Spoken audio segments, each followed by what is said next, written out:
Good evening and welcome to tonight's Undaunted, bringing you to the news on Toast Stories. I am Oyin Opala. Let's begin.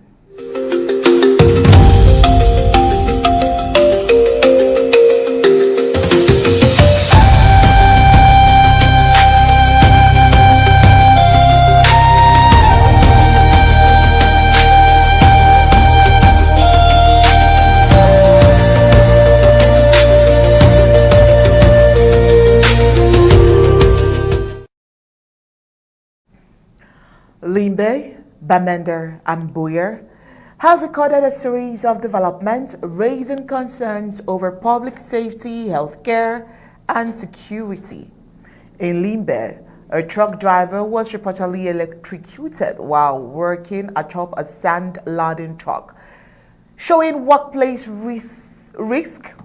While in Bamenda, a blocked culvert at Maiwon is raising road safety concern among residents and road users, particularly amid fears of worsening drainage and difficult road conditions. Meanwhile, a medical outreach in Bokwango, Buea is seeking to strengthen relations between the Southern Cameroon civilians and the military through access to healthcare, while the Buea military court has fined Chief Abangma over false accusation linking individuals to what has been tagged as separatist activities. Now, the developments have sparked over conversations about safety, community trust, accountability, and the need for stronger public services. All these and more we have on tonight's Undaunted, but first, the prime headlines.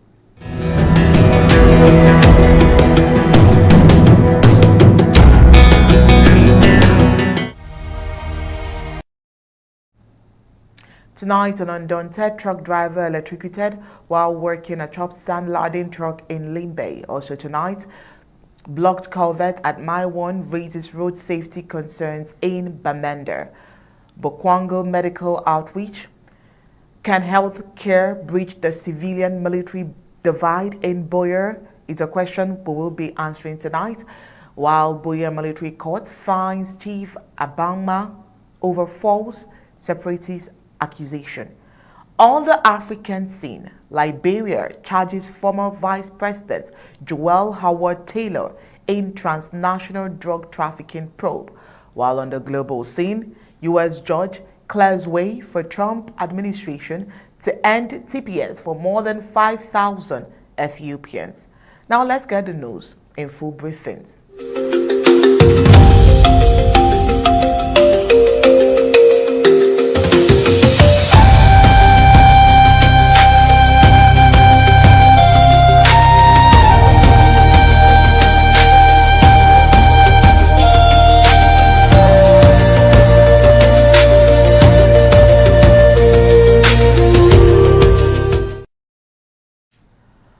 A truck driver has reportedly died after being electrocuted while standing on top of a truck loaded with sand in Limbe, southwest of Southern Cameroon.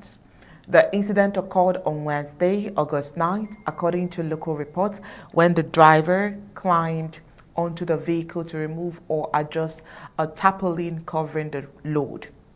Reports indicate that the truck was positioned close to electrical infrastructure at the time of the incident. While on top of the vehicle, the driver reportedly came in contact with a live electrical source and suffered a fatal electric shock. The victim is said to have died at the scene. The precise circumstances surrounding the electrocution, however, remains so unclear. It has not been independently established whether the driver made direct contact with a transformer, a high voltage power line, or another energized electrical installation near the truck. The incident has raised fresh concerns about dangers posed by operating or carrying out work on tow vehicles near electrical infrastructure, particularly where overhead power lines or other high voltage equipment are present. As of the time of filing in this report, authorities had not released the identity of the deceased or provided a detailed official account of what led to the fatal incident. Further details are expected as authorities and relevant electrical officials investigate the circumstances surrounding the driver's death, and we'll definitely bring you that detail once we get that report. But then we have our in-house analyst here, Barrister Mbeshia. Barrister, welcome to tonight's Undaunted. Thank you for having me once more. How are you doing today? Great. All right. This is a sad report. People die for severe reasons when it comes to the southern Cameroons. Bamenda, Limbe, Buea, everywhere people just die for the tiniest, for the tiniest reason. You can imagine someone who set out to go search for a daily bread, got back to his family, to his wife, to his children, or to his mother, as the case may be, as a dead corpse. This is very sad. Can I hear your point of view from this? What would you be able to make out? I'm thinking that probably the wires were lining around, or probably the tarpaulin he went to take out had some naked wires on it and had some water. Well, the details are still sketchy. We do not have all of that. Hopefully we will do. But before then, what do you say about this? Maybe wait for more details, but I don't think we need any other details than what we already know. The tarpaulin could not just contain water that will kill him. There's only one thing which is correct, which is pointed there, which will not change. A live wire, he had a shock from a live wire. 2, he was on top of a truck, not with a ladder. He was just on top of a sand-carrying truck. And so that brings into index, if there are live cables all over there, how high are they supposed to be? A sand truck is less than 2 meters high. That's something high. There's a standard by which you can put, at what height must live cables be put to be beyond human reach. Are these respected? The answer is no. Absolutely no. Why? And who is to bear responsibility for this? The electrical company. Call it Sokade or anything. And by extension, the ministry. By extension, the government. Because the government oversees those cables. And so if they put the cables too low, it's already a risk for every human being that will go across it. In modern countries, for example, those live cables are no longer carried in the air. They are dug through the ground. So they don't fall by accident or any form on the road. And a baby, a man, whoever will come across it and die. But this is Cameroon. Those cables cross left and right. Nobody is in control of anything. They are alive, they are risking their life. They are risking even to the lives of the people who purportedly work there. And so they ask the question, why should an ordinary citizen who has done nothing wrong other than driving a truck, who has done nothing wrong other than just surviving by carrying sand? He didn't die because his vehicle fell. He died because somebody allowed live cables, which by themselves, by their nature, are dangerous. Them down, shock people, and of course nobody will pay for it. Nobody will pay for that thing. The next you'll hear, if they want to say anything at all, is that investigations are ongoing. The next, if you want to hear anything at all, we say, well, we don't know what happened. We're investigating. That's a part. That's a practice. That's what they've been doing forever and ever. This is happening in Limbe, call it Victoria. It could happen in Douala. But we just want them to know that we are not going to accept the extension of their carelessness from their own territory, Cameroon, to Ambazonia. Those things have to be regulated. If they refuse to regulate them, then there's a reason why they should pay the price. Who on earth, everywhere in the world, will allow live cables to be flown above very low height, especially in Ambazonia, especially where houses are built haphazardly. And then you ask, how did that cable become so naked just to kill somebody? They are not supposed to be like that, even the right cables. Even if they fell on the ground, they're not just supposed to shock you. because that cable is supposed to be coated, properly coated, covered with something, insulation. That even if you stammer, they will not just shock you. But this is not what is happening. This man is dead. The any other person could have died in that six. He's left with family, his friends. They cut his life short. Should they pay for him? They will not. Even if they paid, would that bring him back? No. They will not bring him back. The question we'll also ask is, how long shall we take this nonsense? How long shall we continue to take this type of negligence? They call it negligence. But negligence that is foreseeable, that death is foreseeable, is capital negligence, for which the perpetrators or those who are negligent should be held fully accountable. Fully accountable, criminally accountable for what happened to this man, the any other person. Because it is Limbe today. Tomorrow will be Kumba. The next day will be Buea.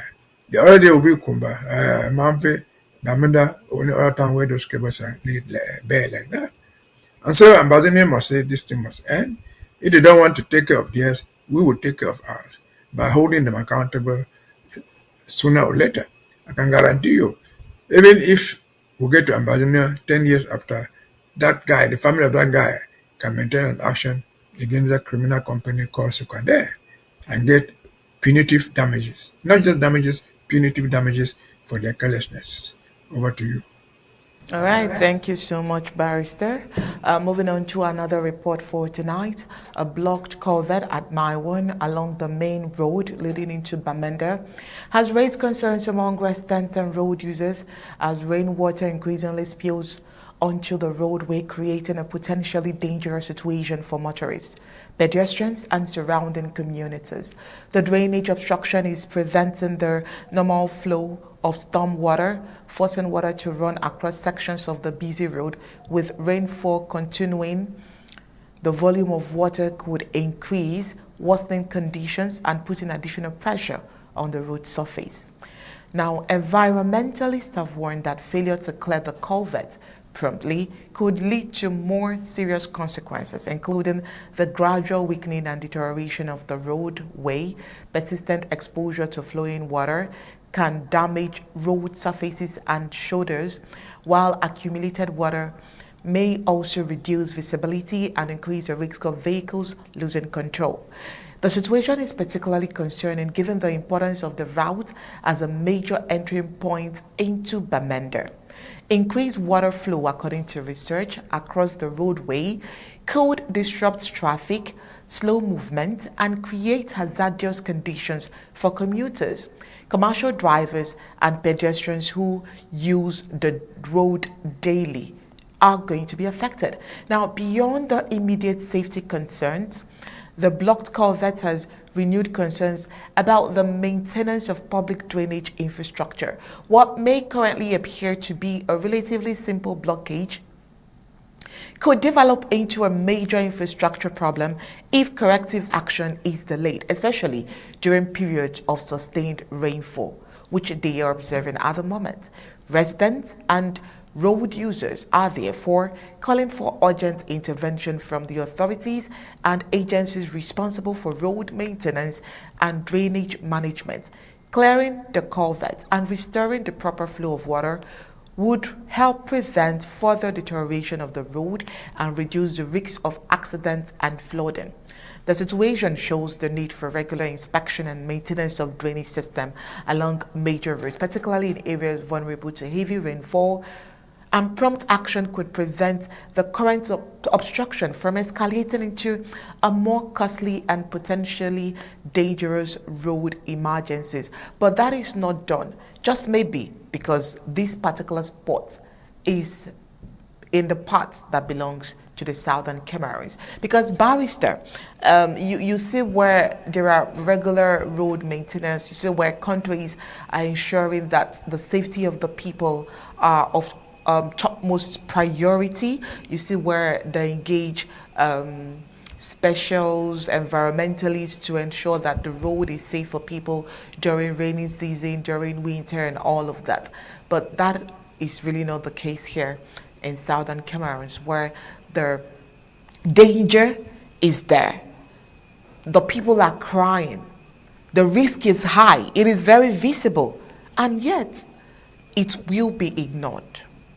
This is not strange, but it's just something that we have to keep talking about it. Neither is it the first time, especially for a nation, for a people that barely have roads. We can count the number of good roads that are in southern Cameroon, and yet one is leaving to rot away. And remember, we also highlighted in the report that this particular culvert leads to is a major entrance to Bamenda. And so you see, if Bamenda is cut off from other communities and counties, what will be left of them? But let's get your point of view. You know, was it late last week or early this week or Thursday? We were talking about flooding in Limbe. We talked about flooding in Bamenda. These are two towns. And I remember saying here that the causes are so simple and they're predictable. They either have no culverts, or if their culverts exist, they are blocked like that one. And so where do you expect the water to run? Of course, it will not run through it. The people of those towns, any other town, they seem to be so dull. Let me excuse my word. They seem to be so dull they don't understand what they are doing. The road was dug there in that particular instance. A culvert was put there. The city administration seems not even to know why a culvert is there. Let us assume that a contractor built that road, constructed that road, put a culvert there and left. Who's supposed to maintain the culvert? Who's supposed to take care of that thing after the contractor is gone? It's the city. Where is Mr. Achomba? Where's his own work? The culvert does not block in 24 hours. It takes years and months for debt to accumulate to block such a big hole. Culvert is that's a very big culvert. It takes years. And yet these people are parading in town and calling themselves government delegates, city mayors, or whatever name you call them. And yet these people in town, particularly in Bamenda, this is my one. The governors are driving through that one. The delegate for urban development is driving through that place. The delegate for housing, whatever thing you call it, they are driving through that place. And yet they call themselves a government. What is a government that does not even, it's not even foreseeable? What is a government that is so negligent of their own responsibility? Again, well, I said here that floods are predictable, floods are preventable. You have a road, if there's no culvert, you put a culvert. If there's a culvert, you maintain to be sure that it's open all the time. So water can pass and people, the streets will not flood. When the flooding comes, it will affect everybody, including the governor, including Mr. Buea. If, for example, he went to that town that day, his own car will not pass. He will get stuck there. Is it that they don't know? They know it, but they don't want to do it. Can we remember again? A few months ago, 3 months ago, I think, the Pope came to Cameroon. I came to Yaoundé. In Yaoundé, there was a crisis for developing a street. They were struggling catch up to develop a street somewhere between Mokolo and all parts of the town. Why? Because their own minister said with their own mouth, they wanted the street to when the Pope and his own delegation coming from abroad come and see. They don't want for it to be a disgrace. They knew that the thing was bad. They were just trying to do this to please the Pope, to please the foreigners who will come to the country. And as soon as they left, they let everything to decay. And so again, how long shall we take all this? How long shall we sit somewhere and get people appointed to be mayors, to be super mayors by presidential decree or by prime ministerial orders, to rule over a people who did not choose them? I can guarantee you, if the city council of Bamenda was such a free one, that mayor will be voted out of office in the next hour. Because what's your responsibility if you cannot even maintain a culvert in town? What's your responsibility if your own city council cannot even remove debt? That's Bamenda. And of course, can we extend it to Douala? I see the pile of debt piled in the streets of Douala and Yaoundé. I ask, where are the city mayors? Where are they? Where are the personal representative of Mr. Buea called Dios, the chef de terre? Do they have eyes to see? I hope they do. If they have eyes to see, and everything must come from Buea before they do anything. How many reports have they told Buea that this culvert is blocked, that this street is flooded? They have not. Because the most I've said here that the government of Cameroon is Buea. The whole Cameroon is Buea. Because they tell you, if that thing got blocked and somebody was carried away or somebody's house was brought down, the dew will come there and say, I've come with a message from President Paul Biya to tell you that this will not happen again. I've come with 2 bags of rice, with the 30 tins of sardine from President Paul Biya or his wife. They come and say, I'll share to you people. And so if they personalize the government to be Paul Biya, he must be responsible for those covers being closed, being blocked. Because to see who appoints those people, to see who is supposed to give money, that's their own system, to do it. But he's not doing it. And that's why we say we cannot remain in this type of union. Our cities have to be managed by the city themselves, by the mayors that they elect, who will decide where a street will pass, who will decide what cover to take care of, who will decide where a water point will stand. That is what we fight for. We want to be Amazonians, we want to be ourselves, not depending on people who are imposed on us by presidential decree. Again, flooding will occur, it is predictable, it is foreseeable, it is preventable if we wanted to prevent it. And they are not preventing it. What do you expect? You expect the flood, the next heavy rain. And what may happen? People will die. Property will be destroyed. Enough is enough. We've said all the time when we come here. Over to you. All right. Thank you so much, Barrister. And on to a very interesting report for tonight. And so residents of Bokwango in Buea are said to be benefiting from what has been tagged a 6-day free medical campaign organized by the French Cameroonian military from the 17th of August to the 22nd as the armed forces seek to strengthen ties with Southern Cameroonians, the civilians, amid the prolonged war in what has been called the English-speaking region of the Cameroons.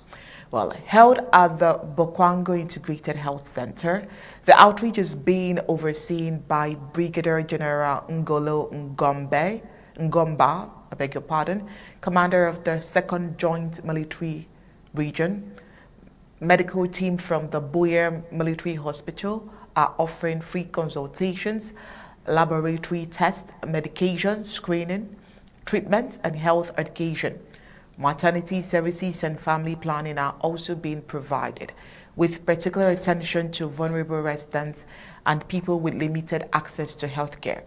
And so the campaign was launched in the presence of the Colonel Prof. Koki Godfrey, who is the head of the 2nd Military Health, and Bokwango traditional ruler, His Royal Majesty Albert J. Mbonde. Military authorities say the initiative is intended not only to improve access to health care, but also to promote social cohesion and cooperation between the defense and the local communities. So the strong turnout recorded since the beginning of the campaign suggests that many residents are eager to benefit from services that remain inaccessible to some communities because of the war. However, the outreach also raises a difficult question. If the military and the Amazonian fighters are both central actors in the war that has disrupted civilian lives, why has the war not been brought to an end? Because this is the military trying to do something. Now, for all we know, for years, communities in the Southern Cameroons have lived amidst violence involving the government security forces, this military, and the fighters from the Southern Cameroons, who they refer to the English-speaking region, who are also known as Amazonians. And so the war has resulted in killings, displacement, destruction of homes and businesses, disruption of education, and restricted access to health care. And so the military has repeatedly accused communities of supporting, sheltering, or providing information to, in quotes, separatist fighter.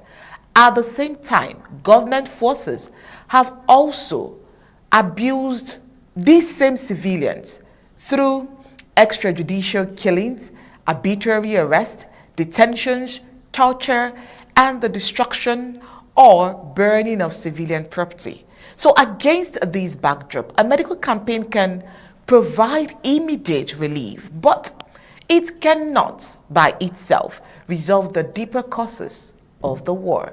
For residents who have experienced violence, displacement, or loss at the hands of, the armed actors, the military and the fighters, the most meaningful form of reconciliation may ultimately go beyond free medical treatment.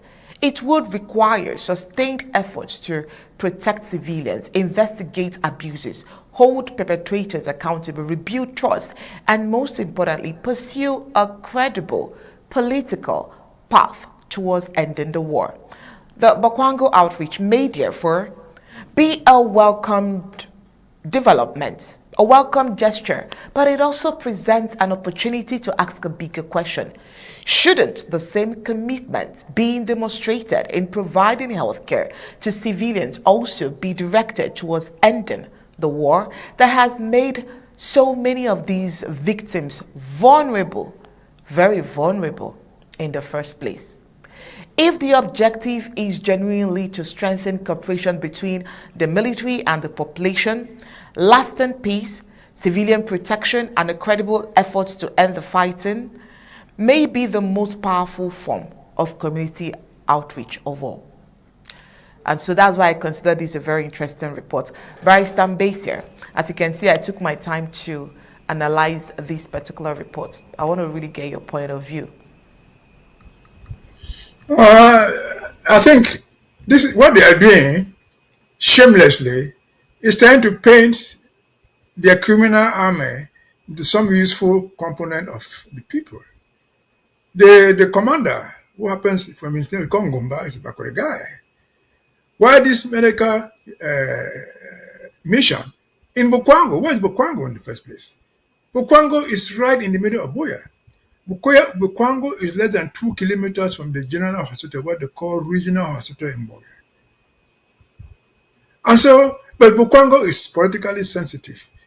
Bokwango hosts the Buea appointed senator.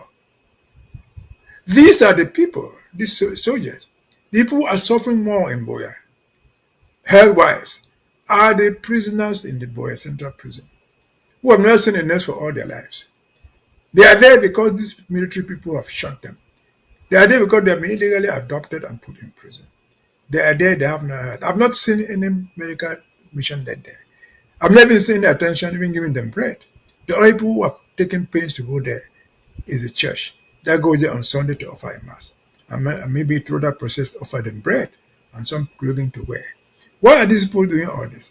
If they needed a medical outreach, Buea, Bokwango is not the right place.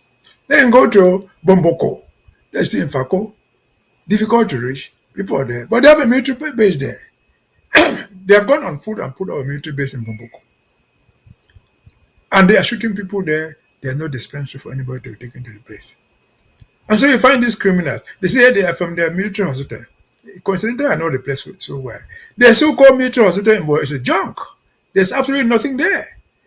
If they cannot provide anything in their own military hospital, why do they think they can make a medical outreach to the community just 2 kilometers away from the regional hospital?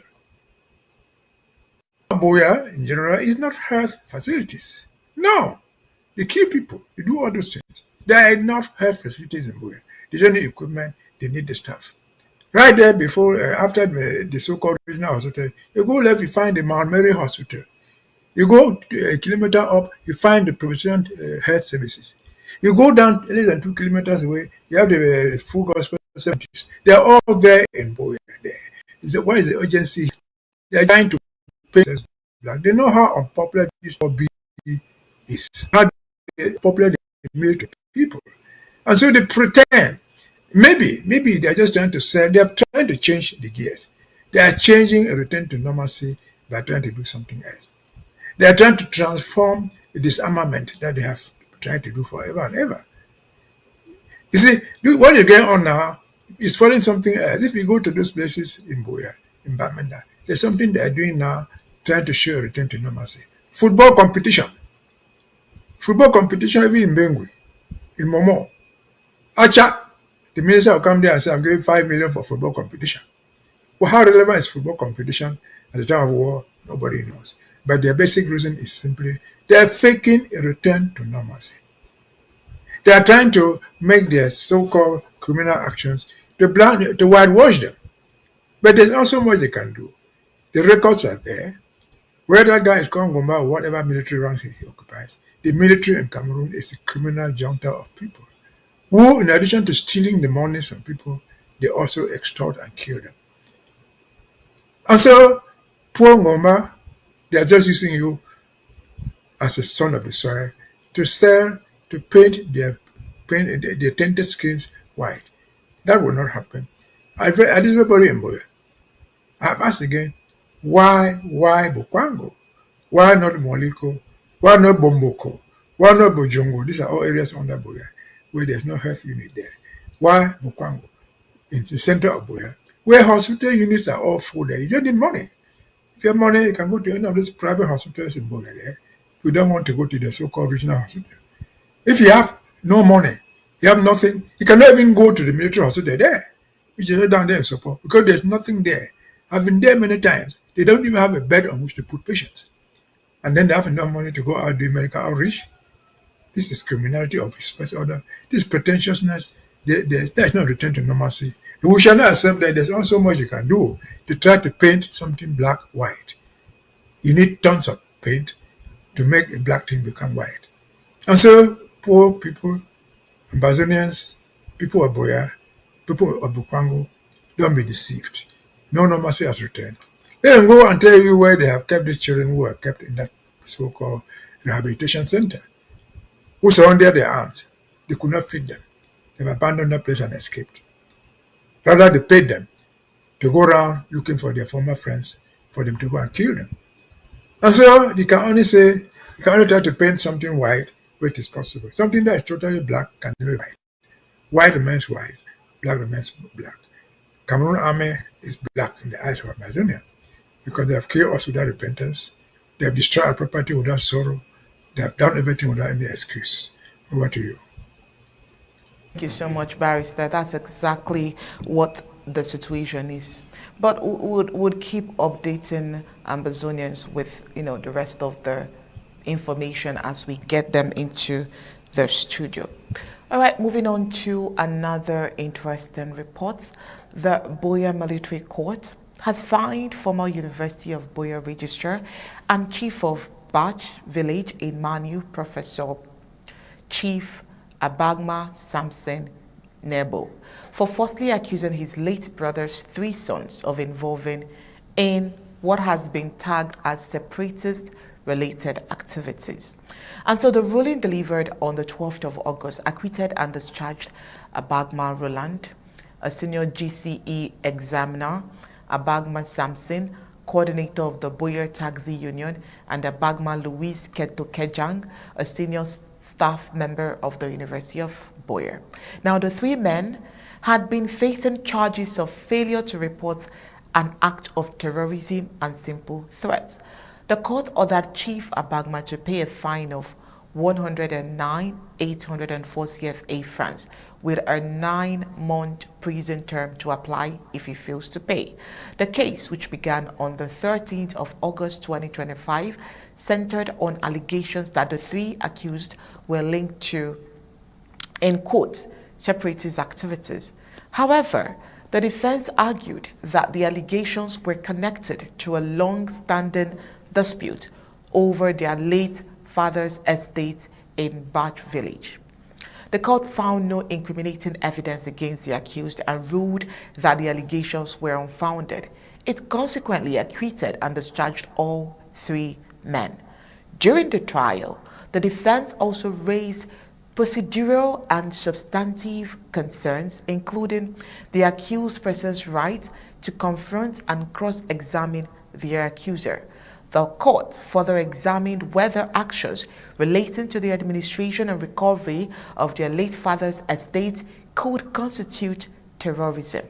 The proceedings lasted exactly 1 year before the court delivered its final judgment, bringing the case to an end with the acquittal of the 3 accused and the imposition of a fine on the accuser.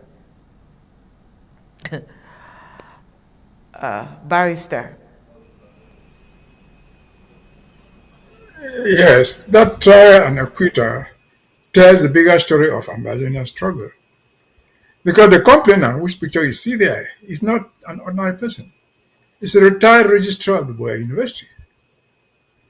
The accused persons are not ordinary people. All of them work in the UCE board in Buea. They're all residents of Buea. The other guy, according to the story, is the president of the Tazi Union in Buea. But what are they quarreling over? They are quarreling over land somewhere in the bush in Akwaya, where probably they have not set foot for the past 5, 10 years, even though that's their village. And yet, somebody is sitting in Buea, or somewhere, I don't know, I doubt if Abangma something has gone back to the village, and writing a complaint accusing the guys of being accomplices to Ambazonian struggle happening in his village. This is terrible of a country.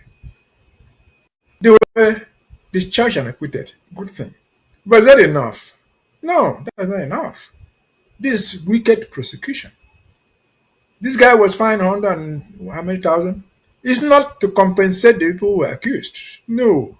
That money is meant to compensate for the records of the court. Whatever money was spent in printing papers, buying ink, money is going to the court.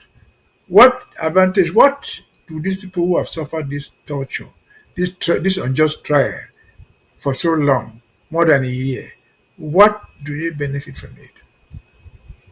And I guess if I read it well, at the trial, the man will not even come here. The principal accuser will not even come to give his evidence. Mr. Abangma Samson, the professor, retired, he will not even come to give evidence. Because at that level, before he even became the registrar, must be a CPDM guy. He's protected by the system, he's protected by the regime. And of course, he reported them to the military people. These guys were prosecuted in the military tribunal. Again, as we've said many times before, a worker of the GCE board, the president of the Tazi Union, is there no of the military guy? No, there was a military guy.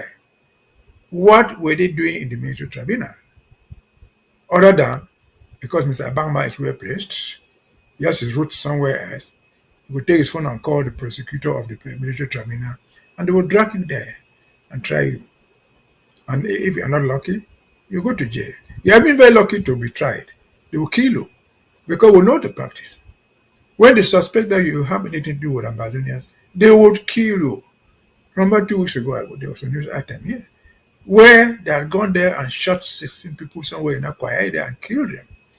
And what was the excuse? They were looking for a single guy they suspected had been buying arms from Nigeria and bringing them to fight for Ambazonia. They killed 16 people, no question asked. And if Mr. Chief, and I think he's one, I think the best thing they should do is never for him to step foot there anymore.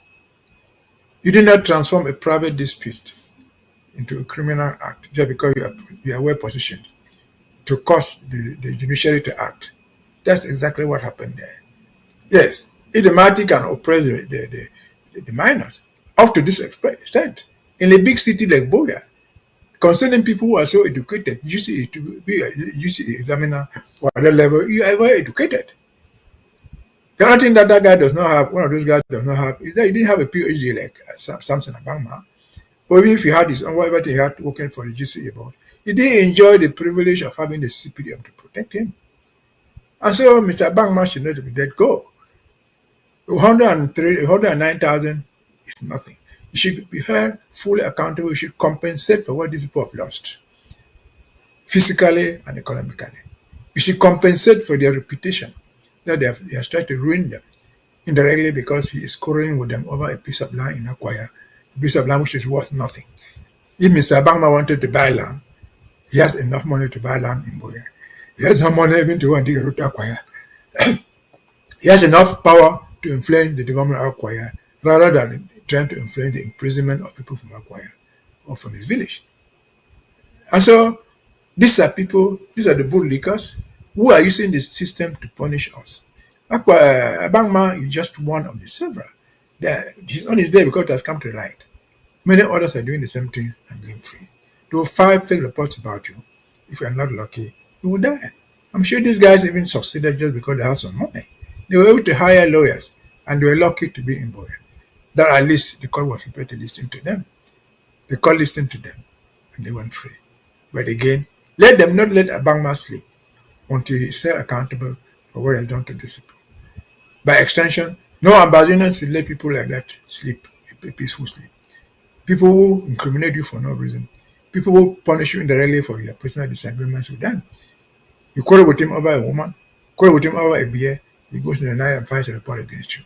And then you're locked up, you're tried if you're not killed. No, no. The power of the strong cannot be allowed to suppress the smaller guys. Shame on Mr. Abangma. Shame on any other ambassador who behave like him. Over to you. Right, Barrister, but before we let you go, we all know that the month of August for the Southern Cameroon Sambazonia has been tagged as the Grand Reunion.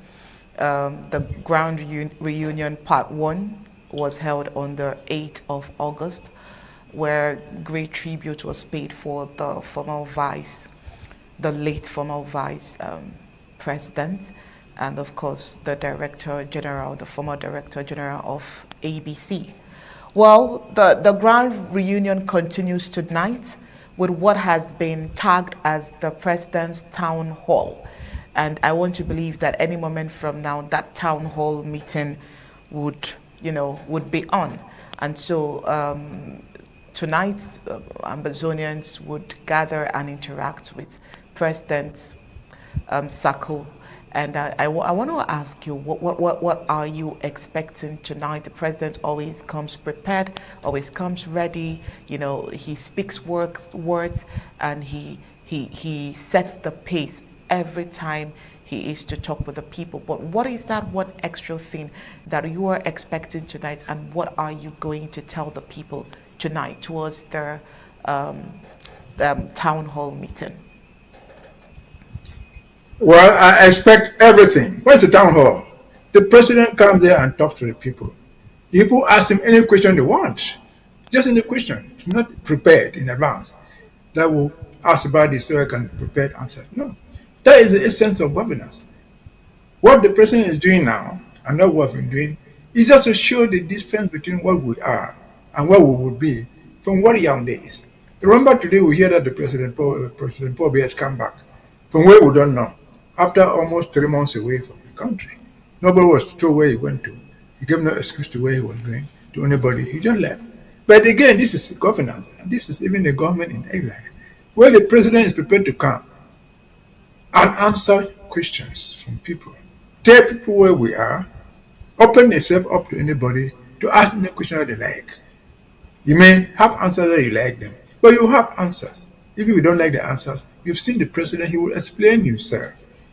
If you ask a question, he will give you the best answer that is available. That is accountability. That's what modern governance is all about. You don't rule a people without being available to them. We're just talking about Culvert in Bamenda. The cover is blocked there. You don't see anybody to ask questions. All what we're doing here is speculation.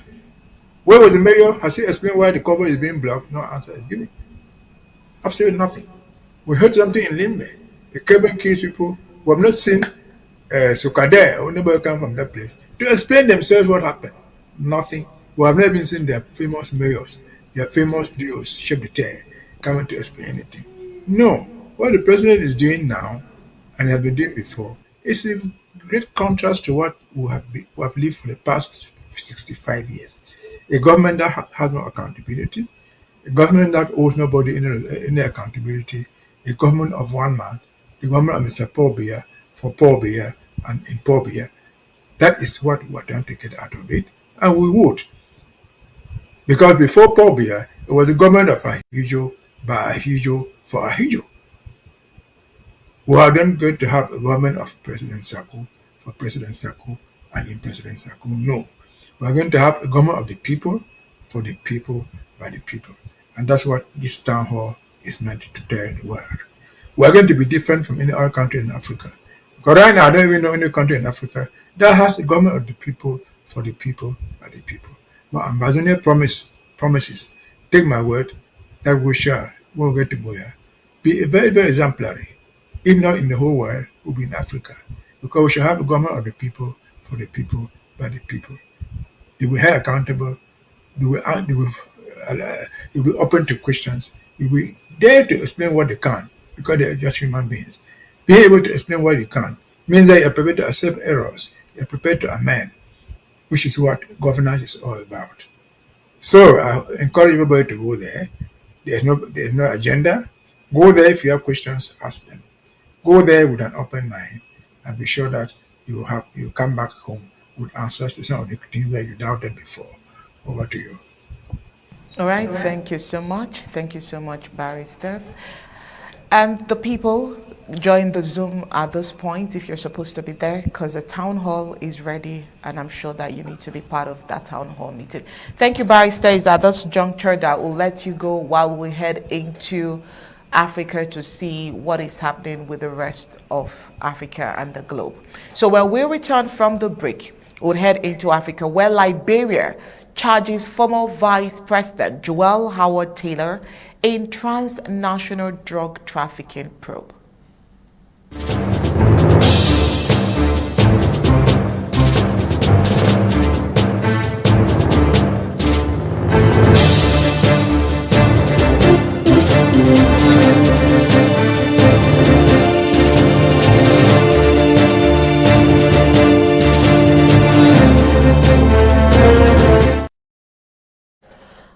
Liberia has charged former Vice President Joel Howard Taylor with drug trafficking, money laundering, and several related offenses as part of an investigation into an alleged transnational narcotics network. Howard Taylor, who served as vice president from 2018 to 2024, was detained after authorities stopped her while she was attempting to leave Liberia through Roberts International Airport. Well, according to the Justice Ministry, she was subsequently taken to the headquarters of the Liberian National Police, where she remained in custody as investigators pursued the case. The charges reportedly included the unlicensed importation, sale, distribution, and transportation of controlled substances, as well as drug trafficking, criminal conspiracy, criminal facilitation, and money laundering. The case has placed one of Liberia's most prominent political figures at the center of a major criminal investigation and is expected to attract significant public and political attention. Authorities have also charged 3 foreign nationals in absentia over their alleged involvement in the suspected narcotics network. The government says it will pursue international measures to locate and apprehend them. The investigation comes amid an intensified crackdown on drug trafficking in Liberia and across West Africa, a nation increasingly used to a transit route for cocaine destined for European markets. The development follows the seizure of several tons of cocaine in Liberia, reportedly valued at hundreds of millions of dollars. Authorities have described it as one of the country's largest drug seizures. Despite the timing, Liberian officials have stressed that Howard Taylor's case is not connected to the earlier cocaine seizure. Her lawyer has confirmed that she is in police custody and awaiting further legal proceedings. The allegations against Howard Taylor have not been proven in court. She remains entitled to the presumption of innocence, while prosecutors face the task of presenting evidence to substantiate the charges.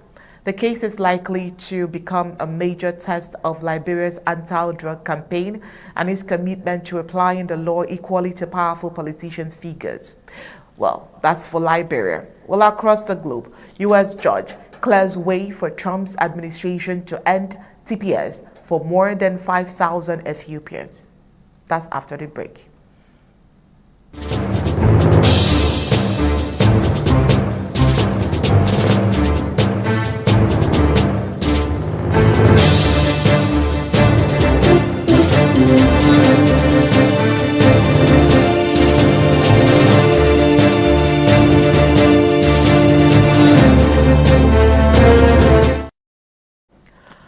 A U.S. federal judge has cleared the way for the Trump administration to terminate temporary protected status TPS for more than 5,000 Ethiopians living in the United States, opening the possibility that thousands of people could lose protection from deportation and their authorization to work legally in the country.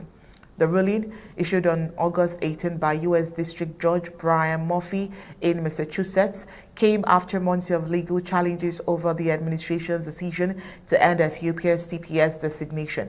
Murphy had previously blocked their termination while the case proceeded, but the legal landscape changed significantly after a June 2026 U.S. Supreme Court ruling narrowed the ability of federal courts to review certain challenges to the termination of TPS designations. Ethiopia's TPS designation was originally granted in 2022 amid armed war and extraordinary humanitarian conditions. The designation covered about 5,001 approved beneficiaries. Well, according to the Department of Homeland Security, the administration subsequently determined that Ethiopia no longer met the statutory requirements for TPS and announced that the designation would be terminated. The termination had initially been scheduled to take effect on the 13th of February 2026. However, Judge Murphy blocked the move in January, allowing the legal challenge brought by Ethiopian nationals and African communities together to proceed. The first U.S. Circuit Court of Appeals later reversed the postponement in light of the Supreme Court's June decision. The latest ruling does not end every aspect of the Ethiopian plaintiff's legal challenge. A separate constitutional claim concerning whether the termination was influenced by racial or national origin discrimination can continue, leaving open another avenue for litigation, even as the administration moves ahead with ending TPS protections. TPS is a humanitarian immigration program that allows eligible nationals of designated countries to remain temporary in the United States when conditions such as armed conflict, national disasters, or other extraordinary circumstances make safe return difficult. Beneficiaries can also obtain employment authorization while their TPS remains valid. The administration has argued that conditions in Ethiopia have improved sufficiently for the country to be removed from the TPS program. Federal immigration authorities have maintained that the termination followed a review of country's condition and consultations with other U.S. government agencies. Immigration advocates, however, have warned that conditions in Ethiopia remains unstable and that ending TPS could expose affected individuals to series of risks if they are forced to return.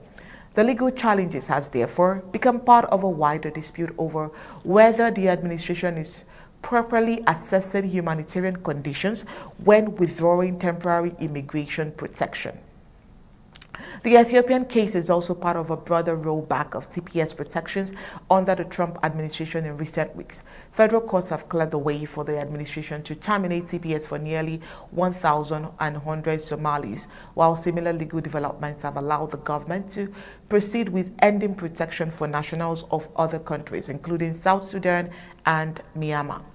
The Somalia decision issued on the 14th of August similarly followed the Supreme Court's June ruling, which significantly restricted judicial review of DHS decisions to terminate TPS.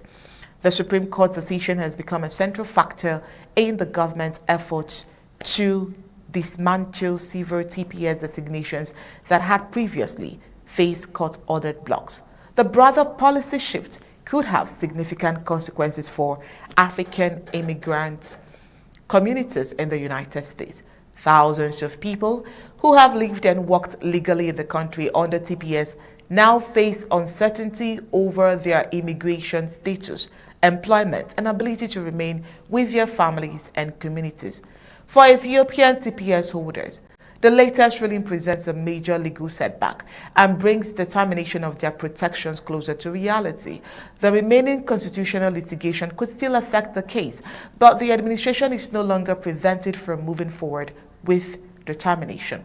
While the development shows an expansion of the Trump's administration effort to reduce the number of temporary humanitarian immigration protections in the United States, with African nationals among the communities increasingly affected by their policy. And with that report, we've come to the end of tonight's Undaunted. But before we go, let's take a look at the stories that made it to tonight's headlines.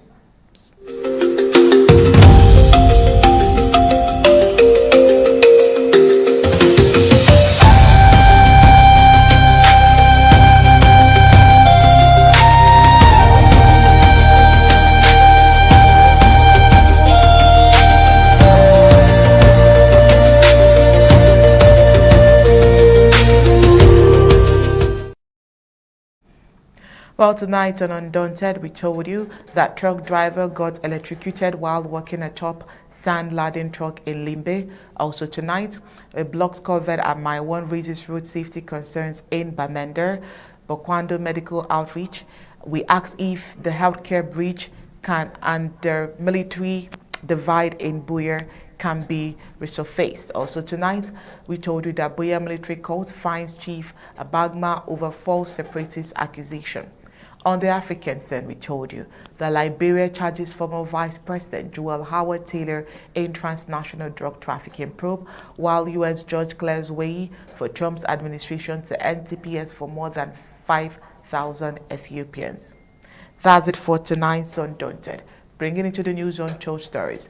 On behalf of Barrister Team Mbeshia and a team of technicians behind tonight's production is good night and God bless you.